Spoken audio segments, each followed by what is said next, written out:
السلام عليكم ورحمة الله وبركاته. ازيكم يا سباركس، عاملين ايه؟ انا رزان هكون معاكم في بلاي ليست الكيمياء. في الحلقة اللي فاتت شفنا ازاي بدأت الكيمياء من نار بدائية لأول تجربة حقيقية، وشفنا ازاي علماء زي جابر بن حيان حولوا الفضول للعلم. لكن الحقيقة ان الكيمياء مش مجرد علم واحد، الكيمياء عالم كامل، عالم بيحاول يجاوب سؤال بسيط: المادة دي معمولة من ايه؟ كل حاجة حواليك، الهواء اللي بتتنفسه، المية اللي بتشربها، حتى جسمك نفسه مكون من ذرات صغيرة جدا لكنها بتبني الكون كله.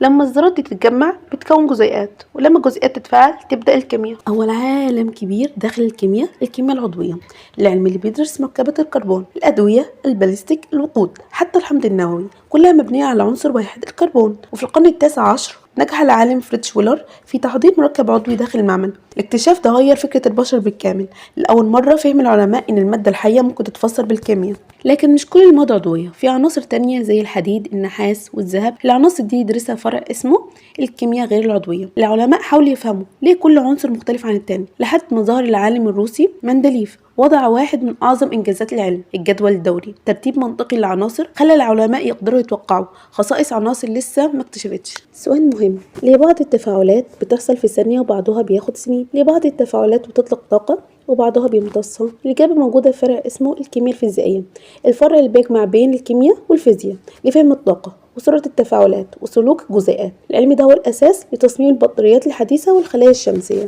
تخيل معايا موقف: عندك مادة مجهولة مش عارف مكوناتها. هنا يظهر دور فرع مهم جدا، الكيمياء التحليلية، العلم اللي بيكشف تركيب المواد بدقة مذهلة. العلماء بيستخدموا أجهزة متطورة علشان يحددوا ما هي المادة وكم نسبتها.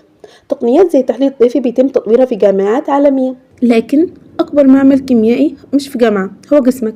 كل ثانية آلاف التفاعلات الكيميائية بتحصل داخلك: التنفس، الهضم، إنتاج الطاقة. كل ده يدرسه علم اسمه الكيمياء الحيوية، العلم اللي يفسر كيمياء الحياة نفسها. لكن لازم نقول الحقيقة، الكيمياء مش طريق سهل، في تجارب بتفشل ومعادلات معقدة وساعات طويلة في المعمل. لكن كل تجربة فاشلة تقربك خطوة من الفهم.